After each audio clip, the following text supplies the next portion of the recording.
ഏതൊരുത്തനാണോ ഈ ആശ്രമത്തെ രക്തം കൊണ്ട് അപവിത്രമാക്കിയത്, അവൻ ഈ ആശ്രമ പരിസരത്തിലേക്ക് പ്രവേശിച്ചു കഴിഞ്ഞാൽ, ഋഷ്യമൂകാചലത്തിലേക്ക് പ്രവേശിച്ചു കഴിഞ്ഞാൽ അവന്റെ തല പൊട്ടിത്തെറിക്കട്ടെ എന്ന് ശാപം കിട്ടി. ഇത് എന്റെ ജ്യേഷ്ഠൻ അറിഞ്ഞിട്ടുണ്ട്. അന്ന് മുതൽ ജ്യേഷ്ഠന് കയറാൻ പറ്റാത്തൊരു മലയാണ്, ബാലി കയറാ മലയാണ് ഋഷ്യമൂകാചലം. അത് മനസ്സിലാക്കിയ ഞാൻ പ്രാണരക്ഷാർത്ഥം അവിടെ നിന്നും ഋഷ്യമൂകാചലത്തിലേക്ക് ഓടി. എന്റെ പത്നിയായ രുമയെ പിടിച്ചുകൊണ്ടാണ് ഓടിയത്. അവൻ ബലാത്കാരേണ എന്റെ കയ്യിൽ നിന്നും രുമയെ വലിച്ചെടുത്ത് ഇപ്പോ ആ രുമയെയും അനുഭവിച്ചുകൊണ്ട് അവൻ ജീവിക്കുന്നു. ഇതാണ് ജ്യേഷ്ഠൻ എന്നോട് ചെയ്ത ക്രൂരത. ഞാൻ അറിഞ്ഞുകൊണ്ട് ജ്യേഷ്ഠനെ ചതിച്ചിട്ടില്ല, വഞ്ചിച്ചിട്ടില്ല. ഇപ്പോ എന്റെ ഭാര്യയെയും അനുഭവിച്ചവൻ എന്നെ ഇങ്ങനെ പീഡിപ്പിക്കുന്നു. 4 മന്ത്രിമാരോടുകൂടി വന്ന ഞാൻ ഇവിടെ ജീവിക്കുകയാണ്. രാമ, ഞാൻ അങ്ങയെ ആശ്രയമായി കാണുന്നു. എനിക്കിനി അങ്ങ് തന്നെയുള്ളൂ ആശ്രയം.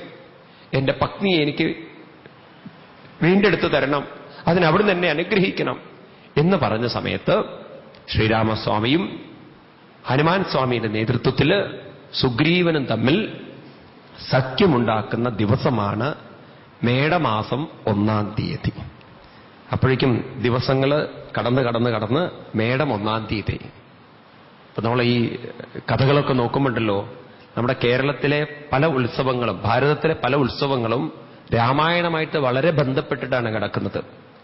ദീപാവലി ഭാരതത്തിൽ ആഘോഷിക്കുന്നത് ശ്രീരാമസ്വാമി രാവണനെ വധിച്ച ദിവസമായിട്ടാണ്. അതുപോലെ കേരളീയർ ശരിക്കും വിഷു ആഘോഷിക്കുന്നത് ശ്രീരാമസ്വാമിയും സുഗ്രീവനും തമ്മിൽ കരാറുണ്ടാക്കിയ ഒരു ദിവസമാണത്രേ. അപ്പോ മേടം 1-ലേക്ക് കടക്കുന്ന സമയത്ത് ആ കാലഘട്ടത്തിലുണ്ടല്ലോ, പ്രകൃതി വളരെ രമണീയമാണ്. എവിടെ നോക്കിയാലും കുന്നപ്പൂക്കൾ നിറഞ്ഞിരിക്കുന്നു. ഈ കൊന്നപ്പൂക്കളെ നോക്കിക്കൊണ്ട് ശ്രീരാമസ്വാമി ലക്ഷ്മണനോട് പറയും, ഇത് കണ്ടിട്ട് നമുക്ക് വിജയമുണ്ട് എന്ന് തോന്നുന്നു. നമ്മൾ ഏറ്റെടുക്കുന്ന കാര്യങ്ങൾ, ചെയ്യാൻ പോകുന്ന കാര്യങ്ങൾ വിജയിക്കുമെന്നതിന്റെ ലക്ഷണമാണ് ഇതെല്ലാം കാണുന്നത്. രണ്ടാമത്, സുഗ്രീവനുമായിട്ടുള്ള സഖ്യം തീർച്ചയായിട്ടും നല്ലവരുമായിട്ടുള്ള ഐക്യം നമ്മളെ നന്മയിലേക്ക് വരുത്തും, കാര്യം എളുപ്പമാക്കി തീർക്കും എന്നും ഞാൻ മനസ്സിലാക്കുന്നു എന്ന് പറഞ്ഞുകൊണ്ടാണ് ശ്രീരാമസ്വാമി ലക്ഷ്മണനുമായി ചേർന്ന് ഋഷ്യമൂകാചലത്തിലേക്ക് വരുന്നതും പിന്നീട് സുഗ്രീവനുമായി സഖ്യം ഉണ്ടാക്കുന്നതും. മറ്റൊന്ന്, ദൗർബല്യങ്ങളെ കീഴടക്കിക്കൊണ്ട് ശത്രുവായിരിക്കുന്ന രാവണനെ വധിച്ച് സീതയെ കൈവരിക്കാൻ ഞാനിതാ പ്രതിജ്ഞ ചെയ്യുന്നു എന്ന് പറയുന്ന പ്രതിജ്ഞയുടെ ദിവസമാണ് മേടം 1-ാം തീയതി. ഭദ്രം കർണേ വിശൃണുയാമദേവ, ഞാൻ ഭദ്രമായതിനെയെല്ലാം കേൾക്കട്ടെ. ഭദ്രം പശ്യേ, ഞാൻ ഭദ്രമായതിനെ കാണട്ടെ, ഭദ്രമായതിനെ ചെയ്യട്ടെ എന്നെല്ലാം പറഞ്ഞുകൊണ്ട് വേണം നമ്മുടെ ദിവസം ആരംഭിക്കാൻ. അപ്പൊ അങ്ങനെ നമ്മൾ നല്ല കാര്യങ്ങളെ സ്വീകരിച്ചുകൊണ്ട്, നല്ലത് ചിന്തിച്ചുകൊണ്ട്, നല്ലവരുമായി ഐക്യം ചെയ്തുകൊണ്ട് നന്മയിലേക്ക് നടക്കേണ്ടുന്ന ഒരു പ്രതിജ്ഞയുണ്ട്. അവിടെ ഒരു കാര്യം കൂടി ചെയ്യുന്നുണ്ട്. എന്താണത്? ഒരു ശത്രുവുണ്ട്, അവനെയാണ് കൊല്ലേണ്ടത്. ആരാണ് ആ ശത്രു? 1 ബാലിയും 2 രാവണനും. ബാലി എന്ന് പറഞ്ഞാൽ അർത്ഥം ബാലിശ്യമായ വികാരങ്ങൾ. രാവണൻ എന്ന് പറഞ്ഞാൽ മറ്റുള്ളവരെ വേദനിപ്പിച്ചുകൊണ്ട് സുഖം പിടിച്ചടക്കാനുള്ള മൃഗീയ സംസ്കാരങ്ങൾ. ഇതിനെ രണ്ടിനെയും നമുക്ക് വധിക്കേണ്ടതുണ്ട് എന്ന്. ബാലിശ്യമായ വികാരങ്ങളുടെ പ്രതീകമാണ്. ഈ പ്രതിജ്ഞ ചെയ്തുകൊണ്ട് വേണം നമ്മൾ ഓരോരുത്തരും നമ്മുടെ ദിവസം ആരംഭിക്കാൻ. ഉത്തായ ബോധവ്യം കിമസ്യ സുഹൃതം കൃതം ആയുഷക്കണ്ഠമാതായ രവി അസ്തം ഗമിഷ്യതി. എന്താ പറയുന്നത്? ഉത്തായ എണീറ്റ ഉടനെ തന്നെ ബോധവ്യം. കിടക്കയിൽ നിന്ന് എണീറ്റ് ഓടരുത്. അവിടെ വെച്ച് ബോധവ്യം, ചിന്തിക്കണം, പ്രാർത്ഥിക്കണം. എന്താ പ്രാർത്ഥിക്കേണ്ടത്? കിമസ്യ സുഹൃതം കൃതം, ഇന്നത്തെ എന്റെ ജീവിതം സുഹൃതമായിത്തീരണമേ. ഈ ദിവസം ഞാൻ സുഹൃതമാക്കിയെടുക്കണമേ. അതിന് ഞാൻ എന്ത് വേണം? നല്ലത് ചിന്തിക്കണം, നല്ലവരുടെ കൂടെ ചേരണം, നല്ലത് പ്രവർത്തിക്കണം. ബാലിശ്യമായ വികാരങ്ങളെയും മറ്റുള്ളവരെ വേദനിപ്പിക്കുന്ന സംസ്കാരങ്ങളെയും ഞാൻ നശിപ്പിക്കണം. ഈ പ്രതിജ്ഞ ചെയ്തുകൊണ്ട് വേണം രാവിലെ എണീറ്റ് വരാൻ. എന്നിട്ട് നമ്മളോട് തന്നെ പറയണം, ഞാൻ ഇങ്ങനെ ജീവിച്ചിട്ടില്ലെങ്കിൽ എന്താ ഉണ്ടാവുന്നത്? ആയുഷക്കണ്ഡമാദായ, എന്റെ ആയുസ്സിന്റെ ഒരു കഷ്ണവും എടുത്തുകൊണ്ട് രവി അസ്തം ഗമിഷ്യതി, സൂര്യൻ അസ്തമിക്കും. എന്റെ ഒരു ദിവസത്തെ ജീവിതം ഞാൻ നശിപ്പിച്ചു കളയും. അപ്പൊ എന്റെ ഒരു ദിവസത്തെ ജീവിതം പോലും ഞാൻ നശിപ്പിക്കാൻ പാടില്ല. ഇന്നത്തെ എന്റെ ജീവിതം ഞാൻ സുഹൃതമാക്കിയെടുക്കണം. അതുകൊണ്ട് ഞാൻ എന്റെ ചിന്തയെയും എന്റെ വാക്കുകളെയും എന്റെ പ്രവൃത്തികളെയും ഞാൻ ആരുമായിട്ടൊക്കെ ബന്ധപ്പെടുന്നു അവരോടൊക്കെ ഞാൻ നല്ല രീതിയിൽ ചിന്തിച്ച് പ്രവർത്തിക്കാൻ ഭഗവാനെ ഇന്നത്തെ ദിവസത്തെ ഞാൻ പ്രയോജനപ്പെടുത്താൻ എനിക്ക് അനുഗ്രഹം ചൊരിയണമേ, എനിക്കതിനുള്ള ഭാഗ്യം കിട്ടണമേ എന്ന് പറഞ്ഞുകൊണ്ട് വേണം നമ്മുടെ അന്നത്തെ ജീവിതം തുടങ്ങാൻ. ദിവസവും രാവിലെ എണീറ്റുകൊണ്ട് ഉത്തായ ബോധവ്യം കിമസ്യ സുഹൃതം കൃതം ആയിഷക്കണ്ഡമാദായ രവി അസ്തം ഗമിഷ്യതി. ഇത് തത്തമ്മേ പൂച്ച എന്ന് പറഞ്ഞിട്ട് കാര്യമില്ല. ഇതിന്റെ അർത്ഥം ഗ്രഹിച്ചുകൊണ്ട് പറയണം. ഞാൻ രാവിലെ ഭഗവാനെ എണീക്കുന്ന സമയത്ത് നല്ലത് ചിന്തിക്കാനും നല്ലത് പ്രവർത്തിക്കാനും നല്ലവരോടൊക്കെ കൂടിച്ചേരാനും എന്റെ ഉള്ളിലുള്ള ബാലിശ്യമായ ബാലിയെയും മറ്റുള്ളവരെ വേദനിപ്പിച്ചുകൊണ്ട് സുഖമനുഭവിക്കണമെന്ന ചിന്തയുള്ള രാവണനെയും വധിച്ചുകൊണ്ട് എന്റെ ജീവിതത്തെ ഞാൻ വിജയത്തിലേക്ക് ദീപാവലിയാക്കി തീർക്കട്ടെ, എന്നും ആഘോഷമാക്കി തീർക്കട്ടെ. ജീവിതത്തെ ആഘോഷിക്കണം. നമ്മൾ ആഘോഷത്തോടെ ജീവിക്കണം, ആഘോഷത്തോടെ മരിക്കണം. ഇങ്ങനെയൊക്കെ ഉൾക്കൊള്ളാൻ നമുക്ക് സാധിക്കണം. ഇപ്പൊ ശ്രീരാമസ്വാമിയും സുഗ്രീവനും തമ്മിൽ രണ്ട് നല്ല സംസ്കാരമുള്ളവർ സഖ്യം ചെയ്ത് അഗ്നിസാക്ഷിയെ സഖ്യം ചെയ്തു. അവിടെ വെച്ച് ശ്രീരാമസ്വാമി പ്രതിജ്ഞ ചെയ്യുകയാണ്, നിന്റെ ഭാര്യയെ വീണ്ടെടുക്കാൻ ബാലിയെ ഞാൻ വധിച്ചുകൊള്ളാം. എനിക്ക് സുഹൃദ്ബന്ധം, എനിക്ക് സഹായം ചൊരിയാൻ വന്ന നിന്നോട് ഞാനിതാ പ്രതിജ്ഞ ചെയ്യുന്നു, ബാലിയെ വധിച്ച് നിന്റെ ഭാര്യയെ ഞാൻ വീണ്ടെടുക്കാൻ സഹായിക്കാം. അങ്ങനെ ശ്രീരാമസ്വാമി പ്രതിജ്ഞ ചെയ്ത് രണ്ടുപേരും തയ്യാറായി. അപ്പോഴാണ് സുഗ്രീവന് ബാലിയുടെ കരുത്ത് രാമനുണ്ടോ എന്നൊരു സംശയം. ശ്രീരാമസ്വാമിക്ക് അത്രയൊക്കെ ശക്തിയുണ്ടോ എന്ന് ശ്രീരാമസ്വാമിയോട് പറഞ്ഞു, ബാലി എന്ന് പറയുന്നതേ എങ്ങനെയാന്നുള്ളതൊന്ന് മനസ്സിലാക്കി തരാം. രാവിലെ അദ്ദേഹം തർപ്പണം ചെയ്യാൻ വേണ്ടി ഒരു ചാട്ടം, കുളത്തിലേക്കല്ല കടലിലേക്ക്, അറബിക്കടലിൽ ചെന്നിട്ടാണ് ആദ്യത്തെ തർപ്പണം. രണ്ടാമത്തെ തർപ്പണം അവിടുന്ന് തെക്ക് ഭാഗത്തേക്ക് വേറൊരു ചാട്ടം, ഇന്ത്യൻ മഹാസമുദ്രത്തിൽ ചെന്നിട്ടാണ് അടുത്തത്. ഇങ്ങനെ 4 ചാട്ടം കൊണ്ട് 4 കടലിൽ തർപ്പണം ചെയ്തിട്ടാണ് പാർട്ടി വരുന്നത് എന്ന് മാത്രമല്ല, പണ്ടയാൾ ഇങ്ങനെ ചാടി തർപ്പണം ചെയ്യുന്ന സമയത്ത് രാവണൻ ആ വഴിക്ക് വന്നുപോൽ. അപ്പൊ ഒരു കുരങ്ങനിരുന്ന് ധ്യാനിക്കുന്നത് കണ്ടപ്പോ പരിഹാസം തോന്നി. ചെന്ന് വാല് പിടിച്ചൊരൊറ്റ വലി, കുരങ്ങന്റെ ഒരു ധ്യാനം എന്ന് പറഞ്ഞിട്ട് വാല് പിടിച്ച വലിച്ച സ്ഥിതിക്ക് ബാലി ധ്യാനത്തിൽ നിന്നും ഇളകിയില്ല എന്ന് മാത്രമല്ല, വാലിന്റെ അറ്റത്തൊരു കെട്ടിട്ടു. രാവണെ അതിന്റെ ഉള്ളില് കുരുക്കി കളഞ്ഞു. എന്നിട്ട് തർപ്പണം മുടങ്ങാണ്ട് ചെയ്തു. രാവണനെയും വെള്ളത്തിലിട്ട് നല്ലോണം ഒന്ന് മുക്കി സടകുടഞ്ഞെടുത്ത് നേരെ കിഷ്കിന്ധയിലേക്ക് വന്നപ്പം താര ചോദിച്ചു, എന്താ ഒരു പന്തുണ്ടല്ലോ വാലില് എന്ന്. വാലഴിച്ചു നോക്കുമ്പം പന്തായിരുന്നില്ല, രാവണനായിരുന്നു. അന്ന് കാൽക്കൽ വീണ് മാപ്പ് പറഞ്ഞു, നമ്മൾ തമ്മിൽ ഇനി കളിക്കണ്ട എന്ന്. അപ്പൊ അങ്ങനെ രാവണനെ പോലും വാലിലൊതുക്കി ചാടാൻ കഴിയുന്ന ഒരാളാണ് ആര്? ബാലി. നിങ്ങൾ ഈ അമ്പും വില്ലും വെച്ച് നടന്നാലേ അയാളുടെ ശക്തിയൊന്നും നിങ്ങൾക്കറിയില്ല. ഇപ്പൊ ശ്രീരാമസ്വാമി ചോദിച്ചു, സുഗ്രീവ, എന്റെ കരുത്ത് കാണിക്കാൻ ഞാൻ എങ്ങനെയാണ് അങ്ങേക്ക് ബോധിപ്പിച്ചു തരേണ്ടത്? പറഞ്ഞു, രാമ, കൂടിക്കിടക്കുന്നൊരു കുന്നില്ലേ, അത് പണ്ട് ദുന്ദുബിയെ കൊന്നതിന്റെ അസ്ഥികൂടാണ്. അങ്ങയുടെ പെരുവിരൽ കൊണ്ട് അത്രയും ദൂരത്തിലേക്ക് അത് തട്ടുകയാണെങ്കിൽ ഞാൻ കണക്കാക്കും അങ്ങയ്ക്ക് ബാലിയോളം കരുത്തുണ്ട് എന്ന്. പറഞ്ഞതും ശ്രീരാമസ്വാമി അവിടെ ചെല്ലണു, പെരുവിരൽ കൊണ്ടൊരൊറ്റ തട്ട്. അത് വിചാരിച്ച പ്രകാരം അത്രയും ദൂരെ ചെന്ന് വീണു. ഉടനെ സുഗ്രീവൻ പറയാണ്, മാംസമൊക്കെ പോയി അസ്ഥികൂടം തട്ടാൻ അത്ര വലിയ പ്രയാസമൊന്നുമില്ല. അങ്ങോര് വലിച്ചെറിഞ്ഞത് മാംസത്തോടുകൂടിയ ശരീരമാണ്, അതുകൊണ്ട് എനിക്കങ്ങോട്ട് ബോധ്യയില്ല. എന്നാ പിന്നെ ഒന്നുകൂടി പറഞ്ഞോളൂ.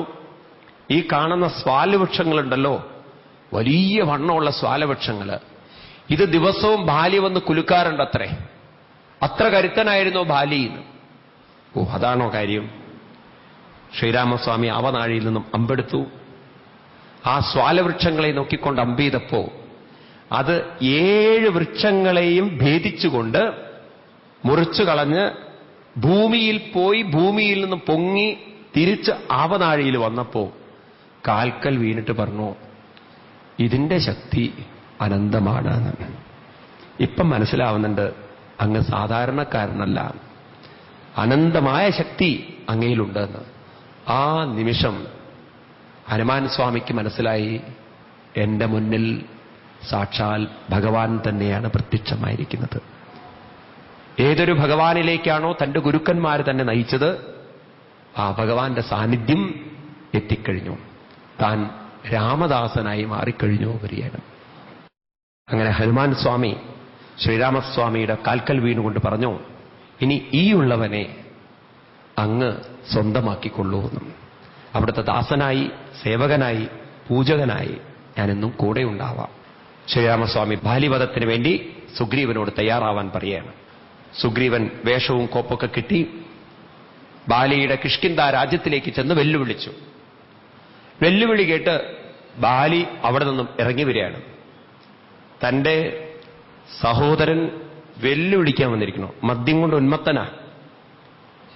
പിന്നീട് അങ്ങോട്ടും ഇങ്ങോട്ടും ഉച്ചത്തിൽ അലറിക്കൊണ്ട് ഭയങ്കരമായ അടി, അങ്ങോട്ട് അടിച്ച് തകർക്കുകയാണ്. സുഗ്രീവൻ ഇടയ്ക്ക് ഒറ്റക്കണ്ണിട്ട് നോക്കും, ഇവരെന്താ ചെയ്യാൻ പോണത് എന്ന്. നമ്മുടെ രാമസ്വാമി അമ്പയ്യാന്ന് പറഞ്ഞിരിക്കുകയാണ്.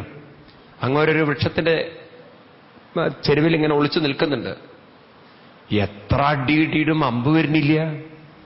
രക്തം ഛർദ്ദിച്ചു, മൂക്കുന്ന ചോര കട്ടകൾ വീഴാൻ തുടങ്ങി. സുഗ്രീവൻ ബോധം കെട്ട് വീഴുന്നുള്ള അവസ്ഥ വന്നപ്പോഴേക്കും പ്രാണനും കൊണ്ട് ഓടി അവിടുന്ന്. അപ്പോഴേക്കും ശ്രീരാമസ്വാമി തിരിച്ചെത്തി. അവിടെ വന്ന് ശ്രീരാമസ്വാമിയോട് പറഞ്ഞു, ഇതിനാണ് എന്നെ കൊണ്ട് തല്ലിച്ചതെന്ന് ഇപ്പോഴാണ് മനസ്സിലായത് എന്ന്. ഏതിനാണ് സുഗ്രീവൻ?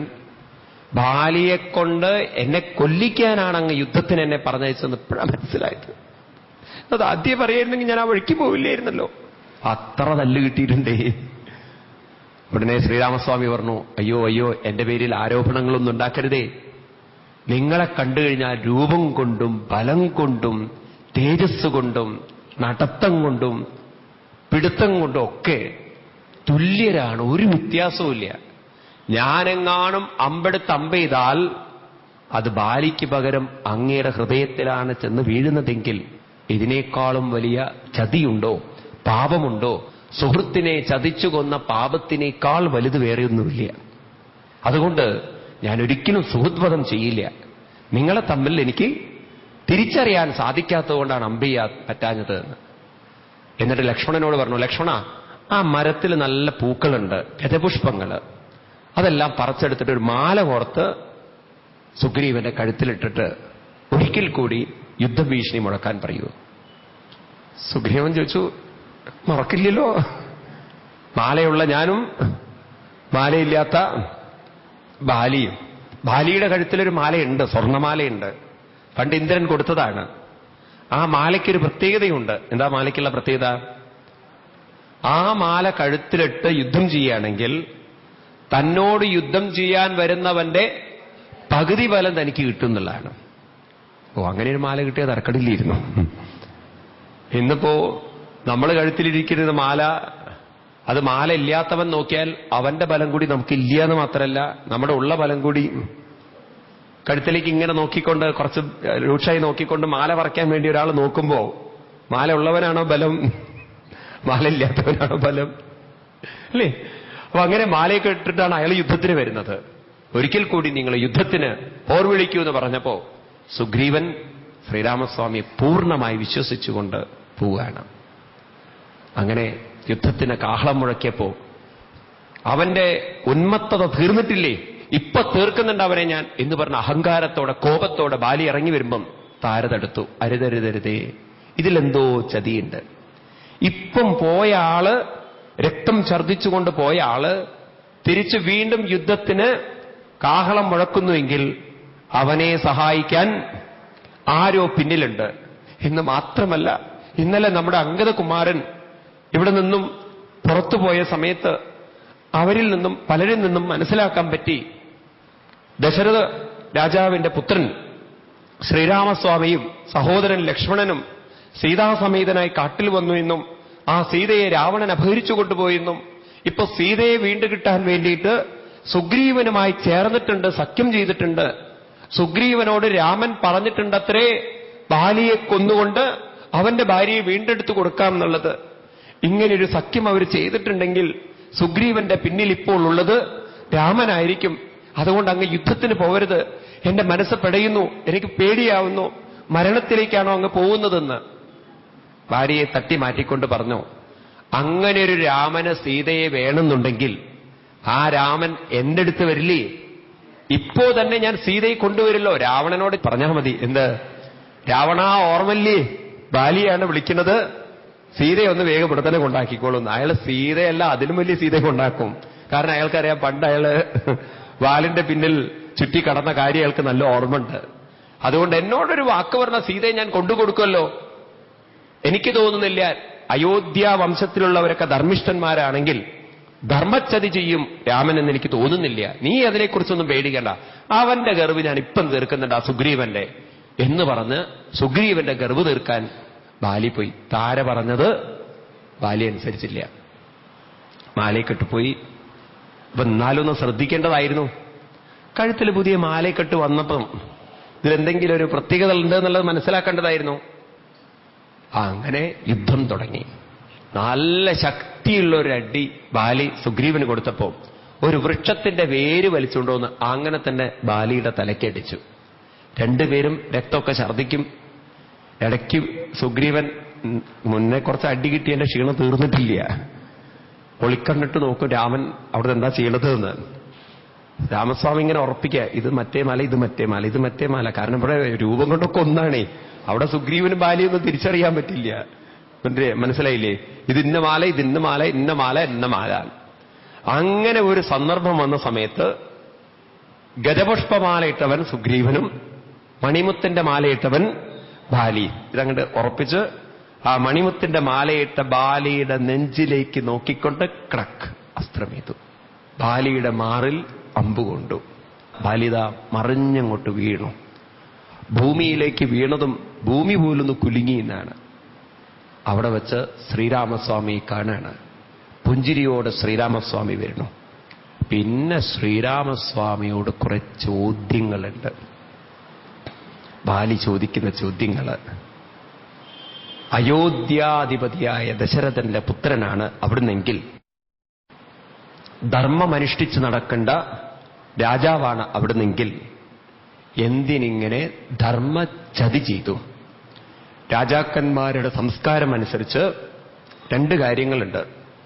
ഒന്ന്, തന്നോട് നേരിട്ട് യുദ്ധം ചെയ്യാത്തവരെ കൊല്ലാൻ പാടില്ല.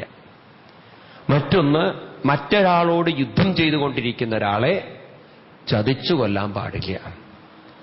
ഇത് രണ്ടും അറിയുന്ന രാമ, അവിടുന്ന് എന്തിന് അങ്ങയോട് യുദ്ധം ചെയ്യാത്ത എന്നെ, സുഗ്രീവനോട് യുദ്ധം ചെയ്തുകൊണ്ടിരുന്ന എന്നെ ഇങ്ങനെ ചതിച്ചു കൊന്നു?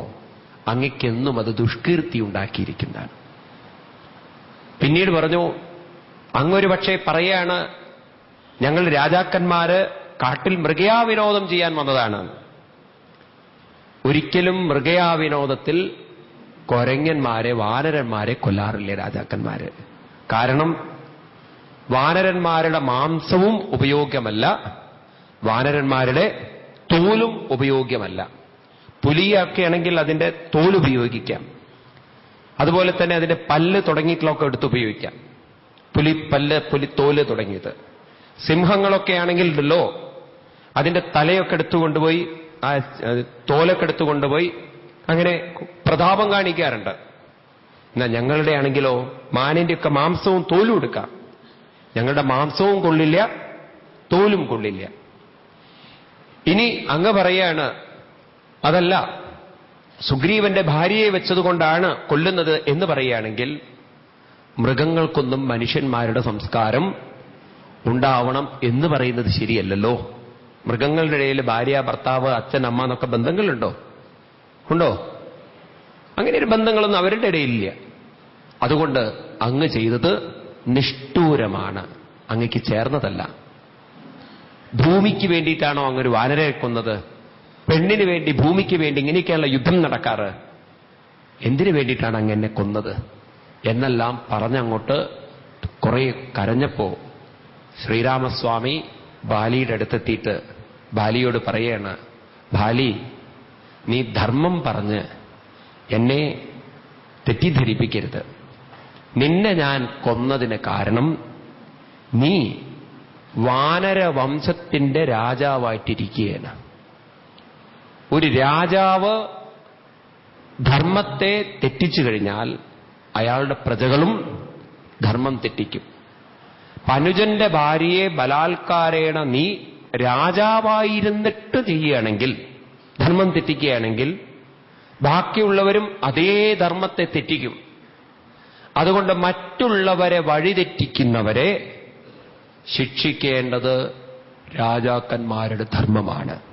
ഞാനിപ്പോ അയോധ്യാധിപനായിരിക്കുന്ന ഭരതന്റെ സഹോദരൻ മാത്രമല്ല, ആ സഹോദരനെ സഹായിക്കാൻ ഇങ്ങോട്ട് ഇറങ്ങിപ്പുറപ്പെട്ട അധർമ്മം ചെയ്യുന്നവരെ കൊല്ലുമെന്ന് പ്രതിജ്ഞ ചെയ്തിരിക്കുന്നവനാണ്. അതുകൊണ്ടാണ് നിന്നെ ഞാൻ അമ്പ് ചെയ്തത്. ശരിയാണത്. സാധാരണ വാനരനാണ് ചെയ്തതെങ്കിൽ ഒരുപക്ഷെ ശ്രീരാമസ്വാമി ആരെ കൊല്ലില്ലായിരുന്നു? ബാലിയെ കൊല്ലില്ലായിരുന്നു. ഇവിടെ ബാലി വാനരവംശത്തിന്റെ രാജാവാണ്.